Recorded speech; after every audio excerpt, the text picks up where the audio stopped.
الحمد لله رب العالمين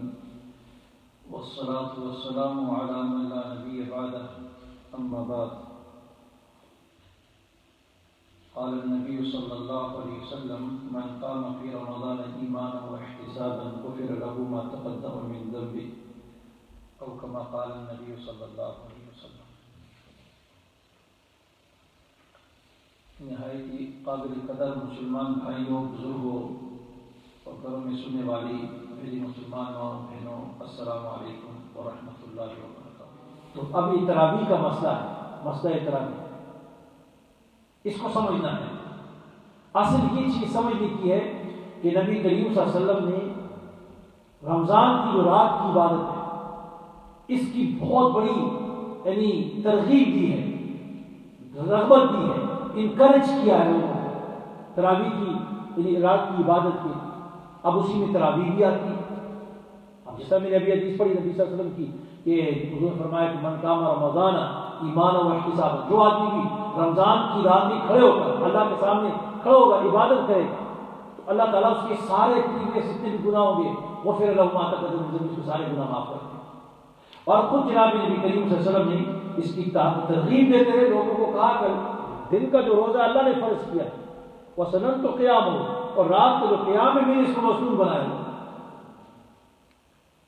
تو گویا رات کی عبادت کی بڑی ترغیب بار بار جناب نبی کریم صلی اللہ علیہ وسلم نے اس کی طرف لوگوں کو رغبت دلائی ہے رات کی نماز.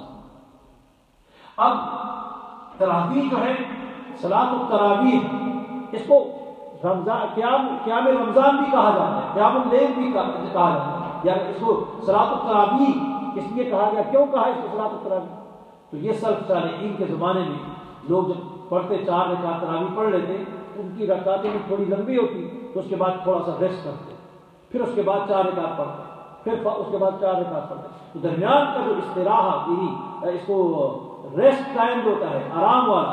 تھوڑا دیر آرام کر لیتے، تو اس کی وجہ سے اس کو صلاۃ التراویح کہا گیا. اس لیے اس کو تراویح کی نماز کہا گیا. اور پھر حضور نبی کریم صلی اللہ علیہ وسلم نے تراویح اب کس طرح پڑھی آپ صلی اللہ علیہ وسلم کے زمانے میں؟ جناب نبی کریم علیہ السلام سے جو روایتیں آتی ہیں کہ آپ صلی اللہ علیہ وسلم نے پہلے دن آئے مسجد میں نماز پڑھنے کے لیے تراویح کی پڑھی، جتنے لوگ آپ صلی اللہ علیہ وسلم کے ساتھ تھے انہوں نے پڑھی. اس کے بعد یہ خبر آگے پھیلتی گئی، مدینہ منورہ میں سب لوگوں کو پتہ چلا کہ نبی اکرم صلی اللہ علیہ وسلم رات کو تو تراویح کی نماز ہوتی ہے، آپ صلی اللہ علیہ وسلم قرآن پڑھتے ہیں. لوگ اس کے بعد آنا شروع ہو گئے، مسجد بالکل بھر گئی. دوسرے دن اور تیسرے دن تو بالکل جگہ رکھنے کی نہیں ہے مسجد. اب جناب نبی کریم علیہ السلام نے جب لوگوں کا شوق دیکھا، ان کی رغبت دیکھی، ان کا مسجد کی طرف اشتیاق دیکھا، آنا دیکھا، تو آپ صلی اللہ علیہ وسلم ڈر گئے کہ ایسا نہ ہو اللہ تعالیٰ لوگوں کے اس رغبت کو دیکھ کر ان کے اوپر اس تراویح کی نماز کو فرض نہ کر دیں، تراویح کی نماز کو فرض نہ کر دیں. تو جناب نبی کریم علیہ السلام تیسرے دن کے بعد نہیں آئے. آپ صلی اللہ علیہ وسلم گھر میں ہی رہے، اندر حجرے میں رہے، حجرے سے باہر نہیں آئے. اب 22 صحابہ اکرام جو گھبرا رہے، جو چوتھے دن آئے، کوئی آوازیں نکال رہے کہ جناب نبی کریم صلی اللہ علیہ وسلم باہر آئے، تراویح ہمیں پڑھائے. بڑی چیخیں انہیں کھنکائے، لیکن اندر سے جناب نبی کریم صلی اللہ علیہ وسلم نہیں آئے. کیوں نہیں آئے؟ وجہ بھی بتا، وجہ بتا. کہا کہ میں اس لیے باہر نہیں آیا کہ اگر میں آ جاتا تو ہو سکتا ہے آپ کے شوق اور اشتیاق اور رغبت کو دیکھ کر رب العالمین اس نماز کو فرض نہ بنا، اس نماز تراویح کو فرض نہ کرنا. تو فرض بنا دیا جاتا تو امت کے جو ضعفاء ہیں، کمزور لوگ ہیں، ان کے لیے اوپر بڑی بھاری ہو جاتی، ان کی آسان. اب 2 رکعت فجر کی کیا ہے؟ 2 اور 2 سنت اور 2 فرض، 4 رکعت ہے. اور پھر ٹائم کتنا لگتا ہے؟ 5 سے 6 منٹ یا 7 منٹ لگ گئے. چلو جماعت کے ساتھ پڑھی تو 10 منٹ لگ جائیں گے. اب 10 منٹ کے 2 فرض پڑھنے کے لیے ہمارے پاس ٹائم نہیں ہے، ہم وہ نہیں پڑھ سکتے. زور کے 4 رکعت فرض نہیں پڑھ سکتے، عصر کے نہیں پڑھ سکتے، مغرب کے 3 رکعت نہیں پڑھ سکتے، عشاء نہیں پڑھ سکتے. تو 20 رکعت تراویح، 20 رکعت تراویح اگر فرض ہو جاتی سال بھر کے لیے آپ تراویح کیا دیں گی تو بڑا مشکل ہو جاتا، پھر چھوڑ نہیں سکتے. کیونکہ فرض کے چھوڑنے کے اوپر کیا ہے؟ سخت وعید ہے، گناہ ہے، یہ گناہ کبیرہ ہے، اس کی سزا ہے، سخت سزا ہے اس کی۔ ایک نماز چھوڑنے کی سخت سزا ہے۔ کل قیامت کے روز ایک فرض نماز جو چھوڑے گا تو اس کا حشر فرعون، قارون، ابو جہل، ان جیسے جو جتنے بھی بڑے شیاطین تھے ان کے ساتھ رب العالمین جو ہے ایک صلات کو مس کرنے کے اوپر اللہ تعالیٰ ان کے ساتھ حشر کرے گا، سزا دے گا۔ تو بڑی سخت سزا ہے نماز کے چھوڑنے کی۔ تو اب 20 رکعت ہو جاتی تو ایک رکعت چھوڑنے پر کتنی بڑی سخت سزا ہوتی۔ تو اس لیے جناب نبی کریم صلی اللہ علیہ وسلم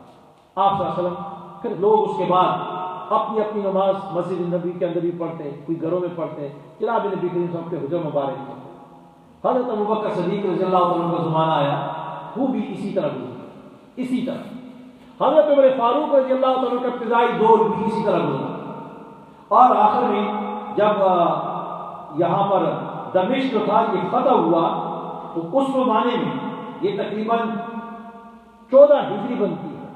سن 14 اس کے اندر دمشق فتح ہوا، اور دمشق کے فتح کے موقع پر حضرت عمر فاروق رضی اللہ تعالیٰ عنہ نے جب آئے مسجد میں باہر دیکھا تو لوگ ٹولیوں میں نماز پڑھ رہے ہیں، عبد الرحمن رضی اللہ صاحب تھے، اور ان سے کہا کہ دیکھو یہ لوگ جو اپنی اپنی نماز پڑھتے ہیں تو ان سب کو اکٹھا کر لیا جائے تو بڑا مزہ آ جائے گا، اچھا لگے گا۔ تو انہوں نے دوسرے دن آئے اور حضرت ابی بن کعب رضی اللہ عنہ کو آگے کیا اور ان کے پیچھے سب صحابہ کو جمع کر دیا کہ آ جاؤ حضرت ابی بن کعب، وہ سب سے بہترین قاری، اچھا قرآن پڑھنے والے تھے حضرت ابی بن کعب رضی اللہ عنہ، اور ان کے پیچھے سب کو کھڑا کیا۔ اب یہ پھر حضرت عمر فاروق رضی اللہ عنہ نے وہاں ان کو کھڑا کیا اور انہوں نے کہا 20 رکعت تراویح پڑھا، 20 رکعت تراویح انہوں نے پڑھائی۔ اور پھر حضرت عمر فاروق رضی اللہ عنہ خلیفہ تھے تو خلافت تھی، حاکم تھے، تو جتنے بھی گورنر تھے جہاں جہاں جس شہر میں جس بستی میں سب کے لیے خطوط لکھ کر بھیج دیے کہ آج کے بعد جماعت کے ساتھ نماز تراویح پڑھنی ہے، اور جماعت کے ساتھ بھی پڑھنی ہے، اور اس کے اندر کیا ہے قرآن 20 رکعت بھی پڑھنی ہے، 20 رکعت تراویح پڑھنی۔ تو گویا جناب نبی کریم علیہ السلام نے 3 دن آ کر یا 2 دن آ کر آپ مسجد نبی میں آئے اور نماز پڑھی، تو اس سے ایک چیز یہ ثابت ہوئی کہ صلاۃ تراویح جو ہے وہ جماعت کے ساتھ مسجد میں پڑھی۔ حضرت عمر فاروق رضی اللہ عنہ آئے تو انہوں نے کیا کر دیا، تراویح کی نماز مسجد میں امام کے پیچھے، یہ مصنون طریقہ ہے، اور ختم قرآن کریم، پورا قرآن کریم جو ہے سنانا، یہ بھی حضرت عمر فاروق رضی اللہ عنہ نے شروع کر دیا۔ حضرت علی رضی اللہ عنہ جب یہ تراویح کے ذریعے قرآن کریم کا ختم ہوتا مسجدوں میں، ہر مسجد سے یہاں قاری جو تھے قرآن کریم پڑھتے، تو وہ انہوں نے ان کی تعریف کی کہ دیکھو حضرت عمر رضی اللہ عنہ کی قبر کو اللہ نور سے بھرے، انہوں نے مسجدوں کو قرآن کریم کی روشنی سے کیا ہے منور کر دیا۔ تو گویا جتنی بھی مسجدوں میں قرآن کریم کی تلاوت ہو رہی ہے، ختم اور تراویح کے اندر قرآن کریم پڑھا جاتا ہے، تو اس کا ثواب کس کو جاتا ہے؟ حضرت عمر فاروق رضی اللہ عنہ، ان کی صدقہ جاریہ ہوتی ہے۔ تو گویا حضرت عمر فاروق رضی اللہ تعالیٰ عنہ نے لوگوں کو 20 رکعت تراویح کے اوپر جمع کر دیا۔ اسی طرح یہ روایت آتی ہے موطا امام مالک میں یزید بن رومان رضی اللہ عنہ سے، وہ فرماتے ہیں کہ کان یقومون فی زمان عمر بن خطاب رضی اللہ عنہ فی رمضان ب23 رکعت، تو 20 رکعت تراویح پڑھاتا تھا رمضان میں۔ اور ابن ابی شیبہ کی روایت ہے کہ یہ کان ابی بن کعب رضی اللہ عنہ یصلی بالناس فی رمضان بالمدینہ 20 رکعت ویوتر بثلاث، کہ 20 رکعت تراویح حضرت مدینہ منورہ میں پڑھا کرتے تھے ابی بن کعب رضی اللہ عنہ، اور وتر کی نماز پڑھا۔ یہ حضرت عمر فاروق رضی اللہ عنہ نے یہ چیز جاری کی، اور یہی حضرت عمر فاروق رضی اللہ عنہ نے 20 رکعت تراویح شروع کی، تو اس وقت تیسرے خلیفہ حضرت عثمان بن عفان رضی اللہ تعالیٰ عنہ وہ بھی موجود تھے، حضرت علی رضی اللہ عنہ موجود تھے، عبداللہ بن مسعود رضی اللہ عنہ موجود تھے، معاذ بن جبل رضی اللہ عنہ موجود تھے، حضرت طلحہ موجود تھے، حضرت زبیر موجود تھے، یہ بڑے بڑے صحابہ یہ سارے موجود ہیں۔ اور ایک صحابی نے بھی نہیں کہا کہ اے عمر تو 20 رکعت تراویح پڑھ رہا ہے مسجد نبی کے اندر، تو نے 20 رکعت تراویح شروع کر دی ہے، اور نبی اکرم صلی اللہ علیہ وسلم تو 20 نہیں پڑھی، تو نے 20 کیوں پڑھی؟ کسی ایک نے بھی تنقید نہیں کی، نقص نہیں بیان کیا، اور ان کو روکا نہیں، اسٹاپ نہیں کیا ہے تو لہٰذا معلوم ہوا کہ حضرت عمر فاروق رضی اللہ عنہ جو کچھ کیا اپنی طرف سے نہیں کیا، اپنی طرف سے کچھ نہیں، 20 رکعت۔ اور خود حضرت عائشہ صدیقہ رضی اللہ تعالی عنہ حجرہ مبارک کے مسجد نبی کے ساتھ جڑا ہوا حجرہ ان کا گھر ہے، اس میں موجود ہے، اور وہاں سے وہ دیکھ رہے ہیں حضرت عمر رضی اللہ عنہ 20 رکعت تراویح پڑھی، کچھ نہیں کہا، انہوں نے بھی نہیں کہا۔ معاذ بن جبل رضی اللہ عنہ جن سے میں 2 نام لے رہا ہوں، حضرت معاذ بن جبل اور حضرت عائشہ صدیقہ رضی اللہ عنہ، ان سے روایت آتی ہے جو دوسری، اس لیے وہ موجود ہے، انہوں نے بھی کچھ نہیں کہا، کچھ بھی نہیں کہا، سب نے ان کی تعریف کی اور ان کی حمایت کی، اور جو بات انہوں نے کی اسی کے اوپر اس کے ساتھ موافقت کی۔ حضرت امام ابو یوسف رحمۃ اللہ علیہ، انہوں نے حضرت امام اعظم ابو حنیفہ رحمۃ اللہ علیہ، جو 4 امام ہیں نا ائمہ مجتہدین، امام ابو حنیفہ رحمۃ اللہ علیہ، امام مالک رحمۃ اللہ علیہ، امام احمد بن حنبل، امام شافعی رحمۃ اللہ، یہ 4 بڑے امام اہل سنت والجماعت، اور ان کے بڑے سرخیز جو امام ابو حنیفہ رحمۃ اللہ علیہ، وہ امام جنہوں نے صحابہ اکرام کو بھی دیکھا ہے، اور جو تابعین سے علم حاصل کیا انہوں نے، اور کوفہ کے اندر 1500 بڑے بڑے صحابہ جن میں عبداللہ بن مسعود جیسے صحابہ تھے وہ کوفہ میں، ان سے علم حاصل، ان کے شاگردوں سے علم حاصل کرنے والے امام اعظم ابو حنیفہ رحمۃ اللہ علیہ۔ اب یہ امام ابو یوسف رحمۃ اللہ علیہ جا کے پوچھتے ہیں امام ابو حنیفہ رحمۃ اللہ علیہ سے کہ حضرت عمر رضی اللہ تعالیٰ نے جو 20 رکعت تراویح پڑھائی ہیں، اس کے بارے میں آپ کا کیا خیال ہے؟ پوچھا ان سے، تو امام ابو یوسف رحمۃ اللہ علیہ نے پوچھا امام ابو حنیفہ رحمۃ اللہ علیہ سے، امام صاحب نے کہا کہ نہیں، ایسی کوئی بات نہیں ہے، حضرت عمر رضی اللہ عنہ جو کچھ کیا ہے ظاہر ہے وہ خلیفہ راشد ہیں، ان کے پاس جناب نبی کریم علیہ الصلوۃ والسلام کا کوئی نہ کوئی آدمی صاحب یا کوئی خط یا کوئی بات یا کوئی چیز ہوگی جس کی وجہ سے حضرت عمر فاروق نے کوئی کام کیا، انہوں نے ظاہر ہے ان کے پاس کچھ، اور خود جناب نبی کریم صلی اللہ علیہ وسلم کے یہ خلیفہ ہے، خلیفہ راشد ہے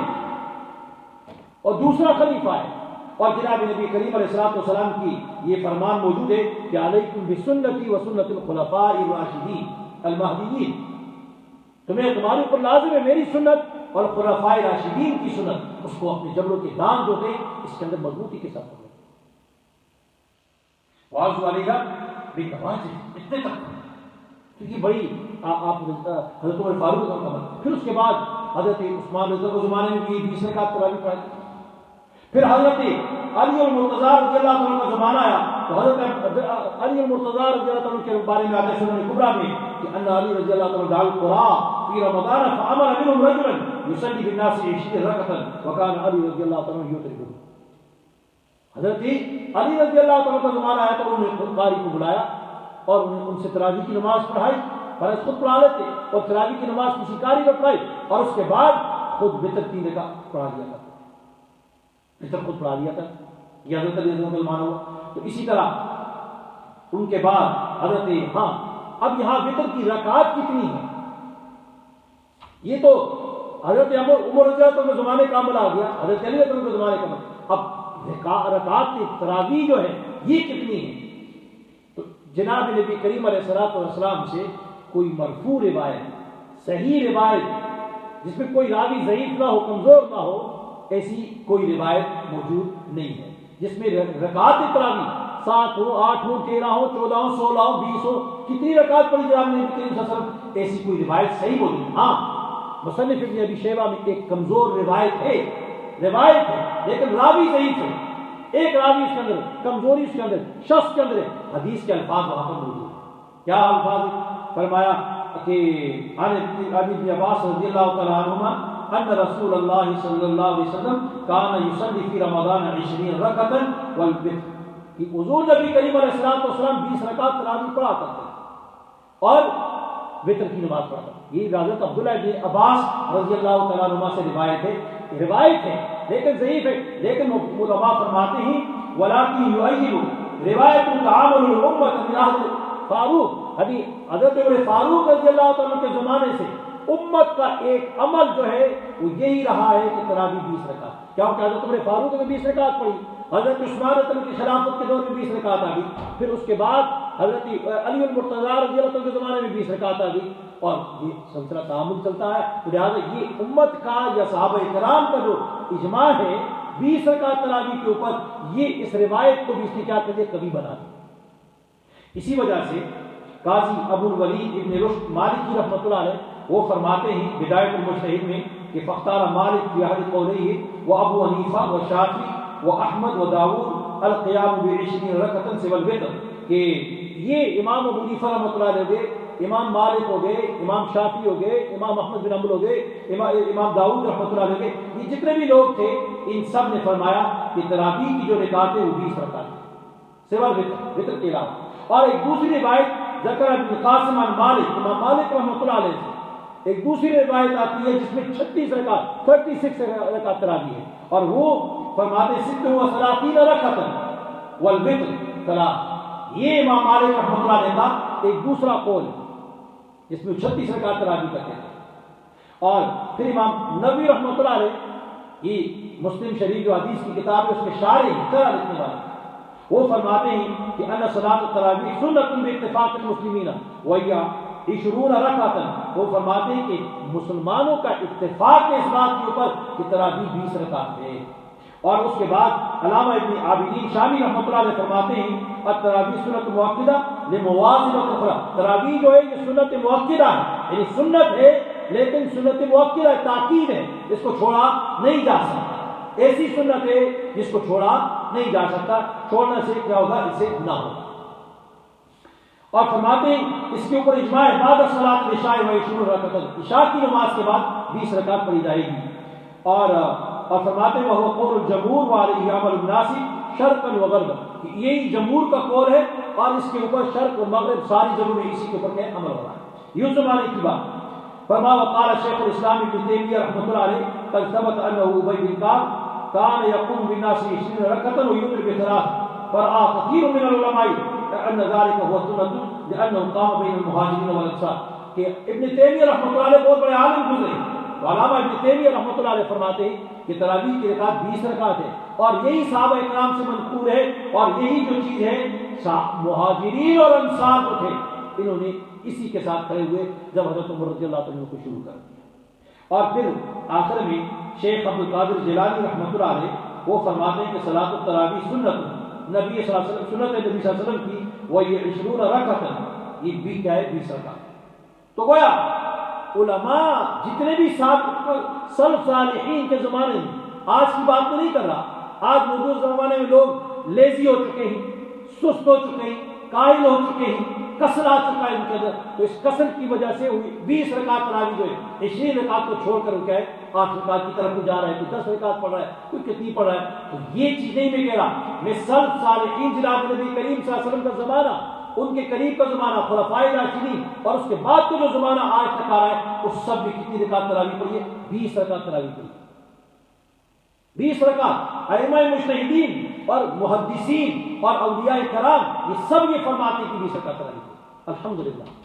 یہی سلسلہ حضور نبی کریم صلی اللہ علیہ وسلم کے زمانے کے بعد حضرت عمر فاروق نے جب سے جاری کیا، اس سے لے کر آج تک حرمین شریفین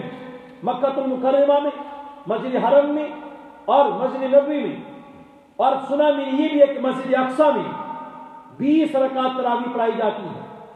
20 رکعت مسلسل ریگولر 20 رکعت تراویح پڑھتے ہیں، ایک رکعت بھی کم نہیں پڑھتے، ہر سال 20 رکعت تراویح،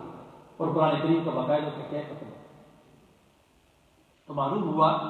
کہ اصل جو تراویح کی رکعت ہے وہ کتنی ہے، 20 رکعت.